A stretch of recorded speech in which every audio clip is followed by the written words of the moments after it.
और एक ये नियम बना दिया गया हरियाणा में कि जो भी 66 केवी या 66 केवी से ऊपर की लाइन होगी, जो उसके खंभे कटेंगे, उन खंभे के तले का जो एरिया होगा उसका कलेक्टर रेट या मार्केट वैल्यू में से जो भी ज्यादा होगा उसका 200% दिया जाएगा, और जो तारा के तले का एरिया होगा उसका 30%, 45% या 60% मुआवजे के तौर पे दिया जाएगा। और उस विषय में केंद्रीय जो ऊर्जा मंत्रालय है, केंद्रीय ऊर्जा मंत्रालय जिसके मंत्री मनोहर लाल खट्टर जी हैं, जो पहले प्रदेश के मुख्यमंत्री भी रहे 9 सालों तक, उनके मंत्रालय ने एक बेहतरीन, एक अच्छी गाइडलाइन जारी करी। वह गाइडलाइन यह थी कि भाई रूल यो बन गया कि मार्केट वैल्यू या कलेक्टर रेट में से जो भी ज्यादा होगा उसका दुगना दिया जाएगा। तो भाई मार्केट वैल्यू निकलेगी क्यों कर, क्योंकि मैं तो अपने खेत की मार्केट वैल्यू 50 करोड़ बताऊंगा। अगर मैं पीड़ित किसान हूं और मेरे से आके कोई पूछेगा कि आपके खेत की मार्केट वैल्यू कितनी है, तो मैं तो मार्केट वैल्यू 50 करोड़ बताऊंगा। जो कंपनी वाले होंगे वो उसकी 50 लाख बताओगे। तो फिर फैसला क्यों करो है कि भाई 50 करोड़ है या 50 लाख है? यो एक बड़ा सवाल था।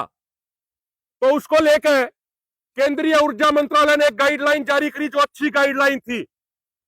उन्होंने कहा कि मार्केट वैल्यू निकालने के लिए 3 इंडिपेंडेंट इवेल्युएटर लागे जाओगे, 3 अलग अलग इवेल्युएटर लाए जाओगे।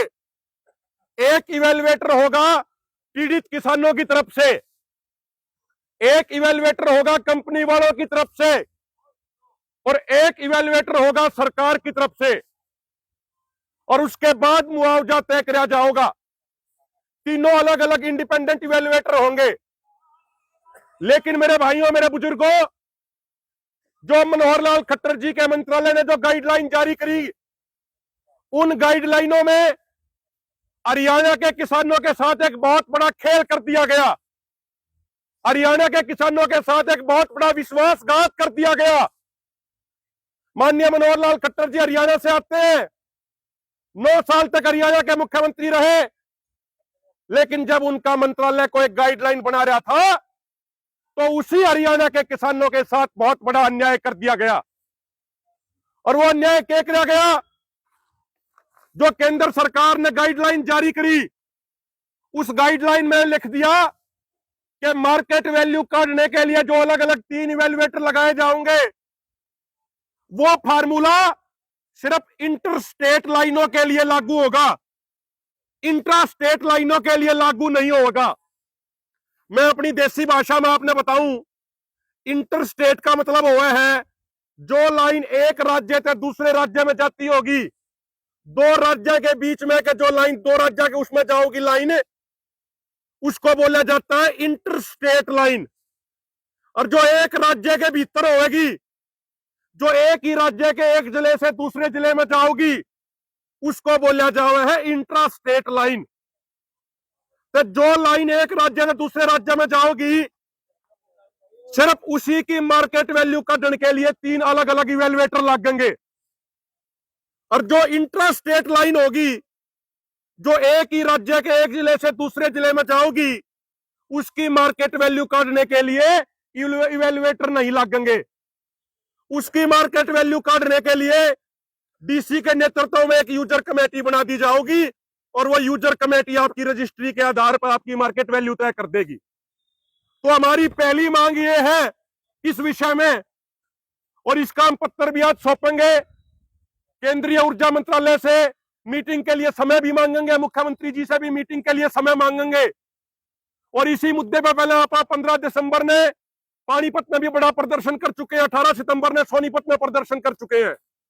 हमारी पहली मांग ये है कि जो है मार्केट वैल्यू काटने का फार्मूला है, जिसके तहत 3 इवेल्युएटर लगाए जाएंगे, उसमें इंटर स्टेट लाइनों के साथ साथ इंट्रा स्टेट लाइनों को भी जोड़ा जाए। क्योंकि लाइन चाहे एक जिले से दूसरे जिले में जारी हो, चाहे एक राज्य से दूसरे राज्य में जारी हो, जड़े का वह लाइन लिकड़गी, किसान के खेतों की वैल्यू तो खत्म हो गई ना भाई। वो लाइन वन न्यू थोड़ी देखेगी। अब मैं लाइन तो इंट्रा स्टेट हूं, मैं तो एक जिले से दूसरे जिले में जाऊंगी, इसलिए किसान के खेत की वैल्यू खत्म को ना करूं।